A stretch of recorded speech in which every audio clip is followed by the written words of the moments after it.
ಒಂದು ಅವಕಾಶ ಇದೆ ಕಾಂಟ್ರಾಕ್ಟರ್ಗಳಿಗೆ ಈಗ ಬೆಳೆಸಲಿಕ್ಕೆ. ಅದು ಏನು ಕೇಂದ್ರ ಸರ್ಕಾರದಿಂದ ನೇರವಾಗಿ ಆರ್ಟಿಫಿಷಿಯಲ್ ಇಂಟೆಲಿಜೆನ್ಸ್ ಉಪಯೋಗಿಸಿ ಅಲ್ಲಿಂದನೇ ಹೇಳ್ತಾರಂತೆ ಯಾವ ತಾಲೂಕಲ್ಲಿ ಕೆಲಸ ಮಾಡಬೇಕು, ಯಾವ ಊರಿನಲ್ಲಿ ಕೆಲಸ ಮಾಡಬೇಕು ಅಂತೇಳಿ. ಈ ರೀತಿ ಈ ಯೋಜನೆ ಏನು ಇವತ್ತು ತಂದಿದ್ದಾರಲ್ಲ, ಮುಂದಕ್ಕೆ ನಾನು ಬಿಜೆಪಿ ರಾಜ್ಯದ ಯಾವ ರಾಜ್ಯದಲ್ಲೂ ಸಕ್ಸಸ್ ಆಗಲ್ಲ. ಬಿಡಿ, ನಮ್ಮ ಸರ್ಕಾರಗಳದ್ದು ಬಿಡಿ, including the own BJP run state, even ಆ ಸ್ಟೇಟ್ ಅಲ್ಲೂ ಕೂಡ ಈ ಕಾರ್ಯಕ್ರಮವನ್ನ ಯಶಸ್ಸು ಮಾಡಲಿಕ್ಕೆ ಸಾಧ್ಯ ಇಲ್ಲ. ನಾನು ಹೇಳ್ತಾ ಇದ್ದೀನಿ, any central minister Y has not welcomed it? ಇಲ್ಲ ನಾವು ನರೇಗಾ ತಂದಿದ್ದು, ನಾವು ಒಳ್ಳೆ ಕೆಲಸ ಮಾಡಿದೀವಿ, ನರೇಗಾ ಕಿತ್ತಾಕಿದ್ದು ಅಂತ ಯಾಕೆ ಮಾತಾಡ್ತಾ ಇಲ್ಲ?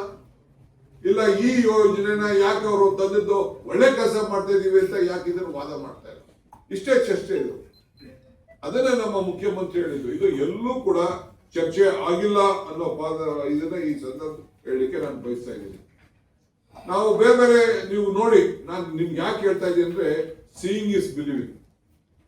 ನಮ್ಮಲ್ಲಿ ಯಾವ ರೀತಿ ನಾವು ಕೆಲಸ ಮಾಡ್ಲಿಕ್ಕೆ ಅವಕಾಶ ಇದೆ ಅಂತ ನಿಮ್ಗೆ ಯಾರು ಬೇಕಾದ್ರೆ ಹೇಳಿ, ಒಂದಷ್ಟು ಹೆಲಿಕಾಪ್ಟರ್ಗಳು, 2-3 ಹೆಲಿಕಾಪ್ಟರ್ ಮಾಡಿ ಕಳಿಸ್ಕೊಡ್ತೀವಿ. ನೀವು ಹಾವೇರಿ ಜಿಲ್ಲೆಗೆ ಹೋಗಿ, ಒಂದೊಂದು ತಾಲೂಕಲ್ಲಿ 5ರಿಂದ 10,000 ಇಂಗು ಗುಂಡಿಗಳನ್ನು ಮಾಡಿದ್ದಾರೆ. ಇಂಗು ಗುಂಡಿಗಳು ನಾನು ನೋಡಿದ್ದೀನಿ, ಕಣ್ಣಲ್ಲಿ ನಾನು ನೋಡಿದ್ದೀನಿ ಹಾವೇರಿ ಜಿಲ್ಲೆಯಲ್ಲಿ. ಆ ನೀರನ್ನ ಒಂದು 20x20, 40x20 ಇದರಲ್ಲಿ ಮಾಡಿ ಆ ಇಂಗು ಗುಂಡಿಗಳನ್ನ ಅಗ್ರಿಕಲ್ಚರ್ ಡಿಪಾರ್ಟ್ಮೆಂಟ್ ಇಂದ ಮಾಡಿದ್ದಾರೆ. ಕೃಷ್ಣ ಬೈರೇಗೌಡ ಅಗ್ರಿಕಲ್ಚರ್ ಇದ್ದಂತ ಸಂದರ್ಭದಲ್ಲಿ ನಾನು ಕಣ್ಣಲ್ಲಿ ನಾನು ನೋಡಿದ್ದೀನಿ. ಆ ನೀರನ್ನ ಅಲ್ಲೇ ಅವ್ನು ಮಾಡ್ಕೊಂಡು, ಅವ್ರ ಭೂಮಿಲೇ, ಬೇರೆ ಯಾರ ಭೂಮಿಲ್ಲ, ಅವನ ಭೂಮಿಲೇ ಅವ್ನು ಮಾಡ್ಕೊಂಡು ಕೂಲಿ ಪಡ್ಕೊಳ್ಳುವಂತ ಕೆಲಸ ಕೂಡ ಗೊತ್ತಾಗಿದೆ. ಇಡೀ ರಾಜ್ಯದಲ್ಲಿ ಈ ರೀತಿ ಆಗ್ತಾ ಇದೆ. ಇಡೀ ರಾಷ್ಟ್ರಕ್ಕೆ ಈ ಯೋಜನೆ, ಇಡೀ ರಾಷ್ಟ್ರದ ಗ್ರಾಮೀಣ ಅಭಿವೃದ್ಧಿಗೆ ಒಂದು ದೊಡ್ಡ ಮಾರಕ ಇದೆ. ಇದರಂತ ಮಾರಕವಾದಂತ ಬಿಲ್ಲು ಗ್ರಾಮೀಣ ಪ್ರದೇಶದ ಬದುಕಿಗೆ. ಈಗ ರಾಜೀವ್ ಗಾಂಧಿ ಅವರು 73rd 74th ಅಮೆಂಡ್ಮೆಂಟ್ ಮಾಡಬೇಕಾದ್ರೆ ಇಲ್ಲಿಗೆ ಬಂದಿರಲಿಲ್ಲ. ಅವರು ನಮ್ಮ ರಾಮಕೃಷ್ಣ ಹೆಗಡೆ ಅವರು ಇಲ್ಲಿ ಚೀಫ್ ಮಿನಿಸ್ಟರ್ ಇಲ್ಲಿಗೆ ಬಂದು SK ಡೇ ಅವ್ರು ಬಂದು, ನಾವೇ ಇಲ್ಲಿ ಬಂದು ಕಾನ್ಫರೆನ್ಸ್ ಮಾಡಿಲ್ವಾ, ಈ ಆಕ್ಟ್ ತರ್ತಾ ಇದೀವಿ, ಇದಕ್ಕೆ ಏನಾಗಬೇಕು, ಪಂಚಾಯತ್ ರಾಜ್ಗೆ ಶಕ್ತಿ ಕೊಡಬೇಕು, ಪಂಚಾಯತ್ ಏನ್ ಕೊಡಬೇಕು ಅಂತ ಮಾಡಿ ತೀರ್ಮಾನ ಮಾಡಬೇಕು. ಸೋನಿಯಾ ಗಾಂಧಿ ಅವರು ಅವ್ರ ಲೀಡರ್ಶಿಪ್ ಅಲ್ಲಿ, ಇದೇ ಮನಮೋಹನ್ ಸಿಂಗ್ ಅವರ ಫೈನಾನ್ಸ್ ಮಿನಿಸ್ಟರ್ ಇದ್ದಂತ ಸಂದರ್ಭದಲ್ಲಿ ಬೇಲೂರು ಡಿಕ್ಲರೇಷನ್ ಮಾಡಿದವು. ಬೇಲೂರು ಡಿಕ್ಲರೇಷನ್ ಏನ್ ಮಾಡಿದವು, 25 ಇಲಾಖೆಗಳಲ್ಲಿ ಪಂಚಾಯತಿಗಳಿಗೆ ಶಕ್ತಿ ತುಂಬುವಂತ ಕೆಲಸ ಮಾಡಿದ್ರು. ಆ ಶಕ್ತಿ ತುಂಬುವಂತ ಕೆಲಸದಲ್ಲಿ ಈ ನರೇಗಾ ಬಂದಿದ್ದು. ಎಲ್ಲ ಇಲಾಖೆಗೆ ಸಂಬಂಧಪಟ್ಟ ಎಲ್ಲ ಅಂಗನವಾಡಿಗಳಿಗೆ ನೋಡಿ, ಅಂಗನವಾಡಿ ಬಿಲ್ಡಿಂಗ್ ಕಟ್ಟಲಿಕ್ಕೆ, ಗ್ರಾಮ ಪಂಚಾಯತಿ ಆಫೀಸ್ ಕಟ್ಕೊಳ್ಳಿಕ್ಕೆ, ವುಮನ್ ಸೆಲ್ಫ್ ಹೆಲ್ಪ್ ಗ್ರೂಪ್ ಕಟ್ಟಲಿಕ್ಕೆ, ಫೆಡರೇಷನ್, ಸೈಕ್ಲೋನ್ ಶೆಲ್ಟರ್ಗಳು, ನಮ್ಮ ಇದಕ್ಕೆ ಕ್ರಿಮಿಟೋರಿಯಂಗಳು ಬ್ಲಾಕ್ ಲೆವೆಲ್ ಅಲ್ಲಿ ಎಲ್ಲ ಕೂಡ ಕಟ್ಟಲಿಕ್ಕೆ ಒಂದು ಅವಕಾಶ. ಆಮೇಲೆ ಇದನ್ನ ಗೋಡನ್ಗಳು ಕಟ್ಕೊಳ್ಳಿಕ್ಕೆ, ಏನೇನು ನಮ್ಮ ಸಮುದಾಯದ ಭವನ, ಏನು ಸಮುದಾಯ ಸಂಬಂಧಪಟ್ಟಂತ ಎಲ್ಲ, ನಾನು ವೈಯಕ್ತಿಕವಾಗಿ ಒಂದೇ ಮಾತಾಡ್ತಾ ಇಲ್ಲ, ಕಲ್ವರ್ಟು, ರೋಡ್ಸು ಇನ್ಕ್ಲೂಡಿಂಗ್ ಸೈಡ್ ಡ್ರೈವ್ಸು, ಪ್ರತಿ ಒಂದು ಊರನ್ನು ಚರಂಡಿ ಮಾಡ್ಕೊಳ್ಳಿಕ್ಕೆ, ರೋಡ್ ಮಾಡ್ಲಿಕ್ಕೆ, ಜಮೀನುಗಳಿಗೆ ಹೋಗ್ಲಿಕ್ಕೆ, ರಸ್ತೆ ಮಾಡ್ಕೊಳ್ಳಿಕ್ಕೆ ಎಲ್ಲ ಇತ್ತು. ಇನ್ನು ಮುಂದಕ್ಕೆ ಒಂದು ಮನೆ ಕೂಡ ಮಾಡ್ಕೊಳ್ಳಿಕ್ಕೆ ಸಾಧ್ಯ ಆಗುದಿಲ್ಲ. ಒಂದು ಊರಲ್ಲಿ ಒಂದು ಚರಂಡಿ ಮಾಡ್ಕೊಳ್ಳಿಕ್ಕೆ ಸಾಧ್ಯ ಇಲ್ಲ. ಎಲ್ಲದಕ್ಕೂ ಕೂಡ ಇವತ್ತು ಕೂಲಿತ್ತು. ಇದಕ್ಕೆ ನಿಲ್ಲಿಸಿದ್ದಾರೆ. ಸೊ ನಮ್ಮ ಸರ್ಕಾರ, ಇದು ಪಕ್ಷದ ಕೆಲಸ ಅಲ್ಲ, ಇಡೀ ನಮ್ಮ ಸರ್ಕಾರ ಪಾರ್ಟಿ ಪಕ್ಷ ಬಿಟ್ಟು ಇಡೀ ಗ್ರಾಮ ಪಂಚಾಯತಿ ಮಟ್ಟದಲ್ಲಿ ಈ ಒಂದು ನರೇಗಾ ಕಾರ್ಮಿಕರು ಮತ್ತು ನಮ್ಮ ಲೀಡರ್ಸ್ ಎಲ್ಲರೂ ಸೇರಿ, ನಾವೇನು ಪಂಚಾಯತಿ ಯಾರನ್ನು ನಾವು ಸಿಂಬಲ್ ಮೇಲೆ ಗೆಲ್ಲಿಲ್ಲ. ವಿ ವಿಲ್ ಇನ್ವೈಟ್ ಎವ್ರಿವನ್, ಎಲ್ಲರಿಗೂ ನಾವು ಆಹ್ವಾನ ಕೊಡ್ತೇವೆ. ಇದಕ್ಕೆ ಬಂದು ಅಲ್ಲಿ ಸಮಾವೇಶ ನಡೆಸ್ತೇವೆ, ಗ್ರಾಮ ಸಭೆಗಳು ನಡೆಸ್ತೇವೆ, ಅಲ್ಲಿ ಚರ್ಚೆ ಮಾಡ್ತೇವೆ. ಅದಾದ್ಮೇಲೆ ತಾಲೂಕ್ ಲೆವೆಲ್ ಬರ್ತೀವಿ, ಅದಾದ್ಮೇಲೆ ಜಿಲ್ಲಾ ಲೆವೆಲ್ ಬರ್ತೀವಿ, ಅದಾದ್ಮೇಲೆ ರಾಜ್ಯದ ಮಟ್ಟಕ್ಕೆ ಬರ್ತೀವಿ. ಇದು ಆಂದೋಲನ ರೀತಿಯಲ್ಲಿ. ಇದನ್ನ ವಾಪಸ್ ಅವರು ತೆಗೆದುಕೊಳ್ಳಲೇಬೇಕು. ಯಾವ ರೀತಿ ಈ ಫಾರಂ ಬಿಲ್ ನ ವಾಪಸ್ ತೆಗೆದುಕೊಂಡ್ರು 3 ಬಿಲ್ಗಳನ್ನ, ಅದಕ್ಕೆ ನಾವು ಮಾಡ್ತೇವೆ. ಅದಕ್ಕೆ ಬಿಜೆಪಿ ಅವರು ಇನ್ನು ಮುಂದಕ್ಕೆ ನಾನು ಅಪೀಲ್ ಮಾಡ್ತೀನಿ, ಇನ್ನು ಮುಂದಕ್ಕೆ ನಿಮ್ಗೆ ಯಾವ ಕಾರಣಕ್ಕೂ ಮಹಾತ್ಮ ಗಾಂಧೀಜಿ ಪ್ರತಿಮೆ ಮುಂದೆ ಕೂತ್ಕೊಳ್ಳಕ್ಕೆ ಹಕ್ಕಿಲ್ಲ. ಆ ಹಕ್ಕನ್ನ ನೀವು ಕಳ್ಕೊಂಡಿದ್ದೀರಿ.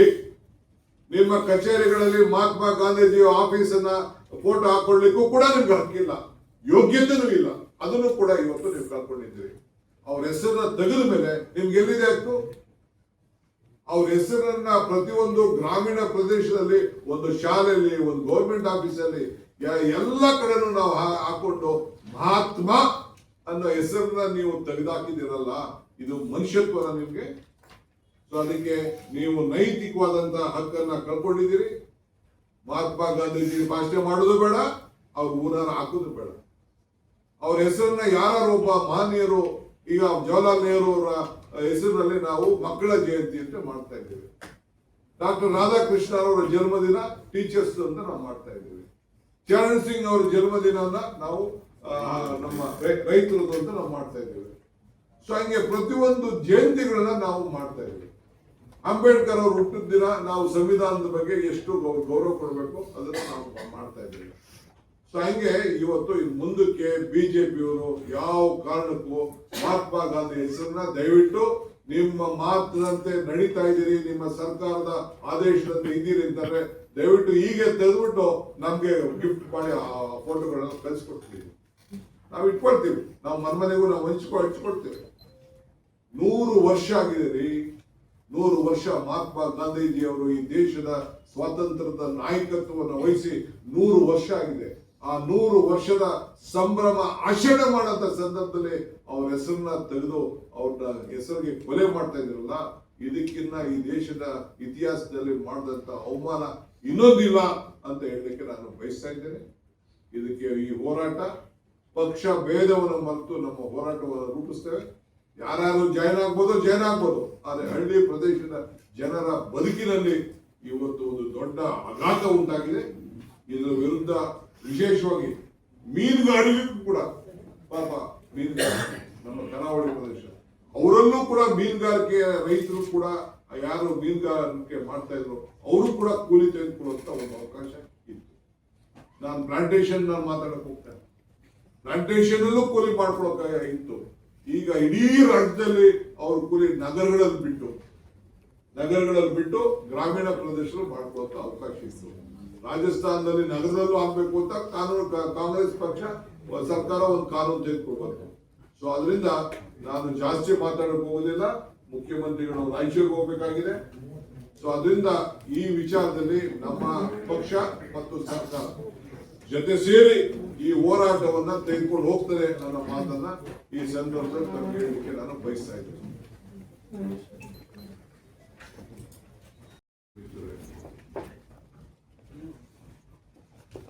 ಈ ಮಾಧ್ಯಮ ಗೋಷ್ಠಿ ಒಂದು ಪಕ್ಷದ್ದು ಇಲ್ಲ ಒಂದು ಸರ್ಕಾರದಲ್ಲ.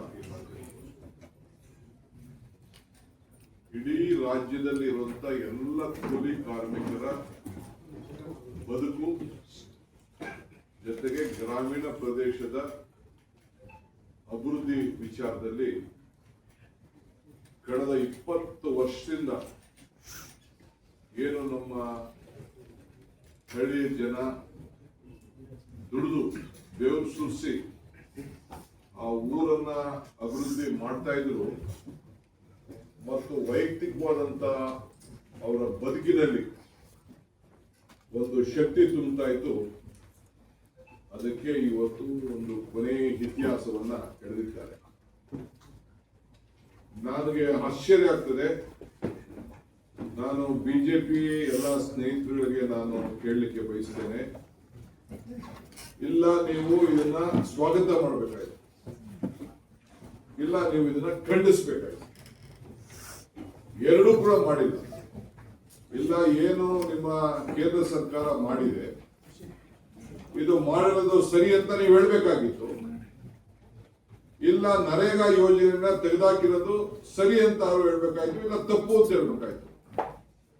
ಇವೆರಡೂ ಹೇಳದೆ ಯಾಕೆ ಇಲ್ಲಿವರೆಗೂ ಮೌನ ತಾಳ್ತಾ ಇದ್ದೀರಿ ಅನ್ನೋದನ್ನ ನೀವು ಹೇಳಬೇಕಾಗ್ತದೆ. ಯಾಕೆಂದ್ರೆ ಈ ಯೋಜನೆಯಿಂದ ಈಗಾಗಲೇ ನಮ್ಮ ಮುಖ್ಯಮಂತ್ರಿಗಳು ಮತ್ತು ನಮ್ಮ ರೂರಲ್ ಡೆವಲಪ್ಮೆಂಟ್ ಮಿನಿಸ್ಟರ್ ಹೇಳ್ದಂಗೆ ಪ್ರತಿಯೊಂದು ಕುಟುಂಬದ ಯಾರು ಕೂಲಿ ಕಾರ್ಮಿಕರಿಗೆ ಈ ಶಕ್ತಿ ಮಹಾತ್ಮ ಗಾಂಧೀಜಿ ಗ್ರಾಮೀಣ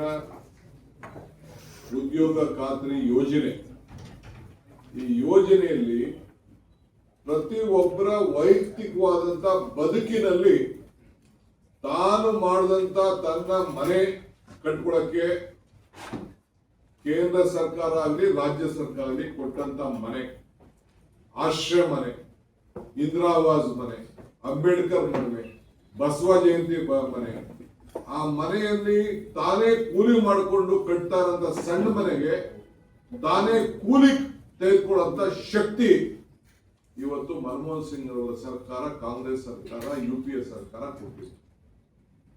ಜೊತೆಗೆ ಆ ಪ್ರತಿಯೊಬ್ಬನ ಜಮೀನಿನಲ್ಲಿ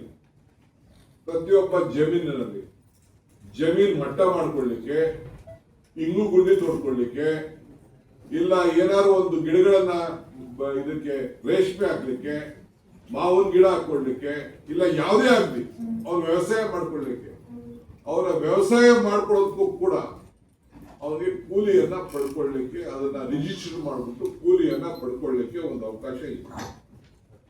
ನಾನು ತಮ್ಗೆ ಹೇಳಲಿಕ್ಕೆ ಬಯಸ್ತೇನೆ, ನೋಡಿ, ಒಂದು ಇನ್ಫ್ರಾಸ್ಟ್ರಕ್ಚರ್ ಬೇರೆ ವಿಚಾರ, ನಾನು ಅದಕ್ಕೆ ಆಮೇಲೆ ಬರ್ತೇನೆ. ಇಂಡಿವಿಜುವಲ್ ಆಗಿ improving livelihoods through horticulture, sericulture, plantation, forestry, ಆಮೇಲೆ ಡೆವಲಪ್ಮೆಂಟ್, ಆಮೇಲೆ ಡೆವಲಪ್ಮೆಂಟ್ ಆಫ್ ವೇಸ್ಟ್ ಲ್ಯಾಂಡ್, ಯಾವ್ದಾದ್ರು ವೇಸ್ಟ್ ಲ್ಯಾಂಡ್ ಅಂತ ಅವ್ರ ಭೂಮಿಗಳಲ್ಲಿತ್ತು ಅದನ್ನೆಲ್ಲ ಮಟ್ಟ ಮಾಡ್ಕೊಳ್ಳಿಕ್ಕೆ ಸ್ವಂತ ಭೂಮಿಯಲ್ಲಿ, unskilled wages construction houses sanction and Indira Awas Yojana and other state and central government scheme. ಈಗ ಈ ಹೊಸ ಆಕ್ಟ್ ಅಲ್ಲಿ ಈ ಇಂದಿರಾ ಆವಾಸ್ ಯೋಜನೆ ತೆಗೆದಾಕ್ಬಿಟ್ಟಿದ್ದಾರೆ, ಸ್ಟೇಟ್ ತೆಗೆದಾಕ್ಬಿಟ್ಟಿದ್ದಾರೆ, ಸೆಂಟ್ರಲ್ ಅಂತಾನು ತೆಗೆದಾಕ್ಬಿಟ್ಟಿದ್ದಾರೆ. ಪ್ರಧಾನ ಮಂತ್ರಿ ಮಾತ್ರ ಇಟ್ಟವ್ರೆ, ಇಲ್ಲಿದೆ ನನ್ನ ಹತ್ರ. ಬರೀ ಪ್ರಧಾನ ಮಂತ್ರಿ ಹೆಸರಿನಲ್ಲಿ ಯಾವ್ದಾದ್ರು ಮನೆ ಕಟ್ರೆ ಅದನ್ನ ತೆಗೆದುಕೊಳ್ಬೋದಂತೆ. ಆಮೇಲೆ ಕ್ರಿಯೇಟಿಂಗ್ ಇನ್ಫ್ರಾಸ್ಟ್ರಕ್ಚರ್ ಅಂದ್ರೆ ದನದ ಕೊಟ್ಟಿಗೆ, ಇದು ಹಂದಿ ಶೆಡ್ಗಳು, ಕುರಿ ಶೆಡ್ಡು, ದನದ ಶೆಡ್ಡು ಎಲ್ಲ ಹಾಕೊಳ್ಳಿಕ್ಕೆ ನೀವು, ನಾನು ತಮ್ಗೆಲ್ಲ ರಿಕ್ವೆಸ್ಟ್ ಮಾಡ್ತೀನಿ, ನಿಮ್ಗೆಲ್ಲ ಗಾಡಿ ಮಾಡಿಕೊಡ್ತೀನಿ, ನಮ್ಮ ತಾಲೂಕು ಹೋಗಿ ಕರ್ಕೊಂಡು ಹೋಗ್ತೀನಿ. ಇಡೀ ದೇಶದಲ್ಲಿ, ಭಾರತದ ದೇಶದಲ್ಲಿ ಕಾಶ್ಮೀರದ ಕನ್ಯಾಕುಮಾರಿವರೆಗೂ ಹೈಯೆಸ್ಟ್ ನರೇಗಾ ಕಾರ್ಯಕ್ರಮವನ್ನ ಉಪಯೋಗಿಸಿದಂತ ಒಂದು ತಾಲೂಕು. ನಾವೇನಾದ್ರು ಒಂದು ದೊಡ್ಡ ದರೋಡೆ ಮಾಡ್ಬಿಟ್ಟಿದೀವಿ ಅಂತೇಳಿ ಒಂದು 10 ಟೀಮ್ ಬಂದು ಇನ್ವೆಸ್ಟಿಗೇಷನ್ ಮಾಡ್ತೀವಿ. ಅರ್ಕಾವತಿ ನದಿಗೆ ನಾವು ಚೆಕ್ ಡ್ಯಾಮ್ ಅನ್ನ ಕ್ರಿಯೇಟ್ ಮಾಡಿದ್ವಿ. 50,000 ಜನಕ್ಕೆ ದನಿನ ಕೊಟ್ಟಿಗೆಗಳನ್ನ ಕಟ್ಕೊಟ್ಟಿದ್ವಿ. ಪಂಚಾಯತಿ ಬಿಲ್ಡಿಂಗ್ ಗಳನ್ನ ಕಟ್ಟಿದ್ವಿ, ಪ್ಲೇ ಗ್ರೌಂಡ್ ಗಳನ್ನ ಮಾಡಿದೀವಿ, ಪಾರ್ಕ್ ಗಳನ್ನ ಮಾಡಿದೀವಿ. ಇದನ್ನೆಲ್ಲ ನೋಡ್ಬಿಟ್ಟು ಅವರು, ಓಹೋ, ಹಿಂಗ್ ಮಾಡಿದ್ರೆ ನಮ್ಗೆ ತೊಂದರೆ ಆಗ್ತದೆ, ಅವ್ರು ಹೇಳ್ತಿರಲ್ಲ ವೋಟ್ ಬ್ಯಾಂಕ್ ರಾಜಕಾರಣ ಅಂತ, ಅದಕ್ಕೆ ಏನಾದ್ರು ಧಕ್ಕೆ ಆಗ್ತದೆ ಅಂತೇಳಿ ಇವತ್ತು ಮಾರಕವಾಗಿ ಇವತ್ತು ಎಲ್ಲ ಪಂಚಾಯತಿಗಳಿಗೆ, ಪಂಚಾಯತಿ ಮೆಂಬರ್ಗಳಿಗೆ ಕೊಟ್ಟಂತ ಅಧಿಕಾರ ಏನಿತ್ತು, ಯಾಕೆಂದ್ರೆ ಪ್ರತಿಯೊಂದು ಕಾರ್ಯಕ್ರಮಗಳ ಕೂಡ ಯಾರು ಕೂಲಿ ಮಾಡ್ಕೊಳ್ಳಿಕ್ಕೆ ಶಕ್ತಿ ಇತ್ತು, ಯಾರು ಅವನ ಜಮೀನಿನಲ್ಲಿ ಅವನು ಉತ್ಪಾದನೆ ಮಾಡ್ಕೊಳ್ಳೋಕೆ ಶಕ್ತಿ ಇತ್ತು, ಅದನ್ನ ಹೋಗಿ ಪಂಚಾಯತಿಗೆ ಒಂದು ಅರ್ಜಿ ಕೊಡ್ತಿದ್ದ, ಪಂಚಾಯತಿಯವರು ಪ್ಲಾನ್ ಆಗ್ತಾ ಇದ್ರು, ಇದನ್ನ ಲೋಡ್ ಮಾಡ್ತಾ ಇದ್ರು, ಅವನಿಗೆ ನೇರವಾಗಿ ಅವನು ಕೂಲಿ ಮಾಡ್ಕೊಳ್ಳೋದಕ್ಕೆ ತಂಬನ್ನು ಕೊಟ್ಟು, ಅದು ಬಯೋಮೆಟ್ರಿಕ್ ಕೂಡ ಈಗ ಅವಕಾಶ ಇದೆ. ಬಯೋಮೆಟ್ರಿಕ್ ಅದನ್ನ ಇವತ್ತು ತಪ್ಪಿಸಿ ಇದನ್ನ ಕಾಂಟ್ರಾಕ್ಟ್ಗಳಿಗೆ ಕೊಟ್ಟಿದ್ದಾರೆ. ನೀವು ತೆಗೆದುಕೊಂಡು ನೋಡಿ, ಈಗಿನ ಕಾನೂನು ನಾವಿಲ್ಲಿ ಕೊಟ್ಟಿದ್ದೀವಿ, ಲಾಸ್ಟ್ ಅಲ್ಲಿ ಗುತ್ತಿಗೆದಾರರಿಗೆ ಅವಕಾಶ ಬಂದಿರಲಿಲ್ಲ. ಹೆಚ್ಚಿನ ವಿಡಿಯೋಗಳಿಗೆ ಪ್ರತಿಧ್ವನಿ ಯೂಟ್ಯೂಬ್ ಚಾನೆಲ್ ಸಬ್ಸ್ಕ್ರೈಬ್ ಮಾಡಿ, ಬೆಲ್ ಐಕಾನ್ ಕ್ಲಿಕ್ ಮಾಡಿ.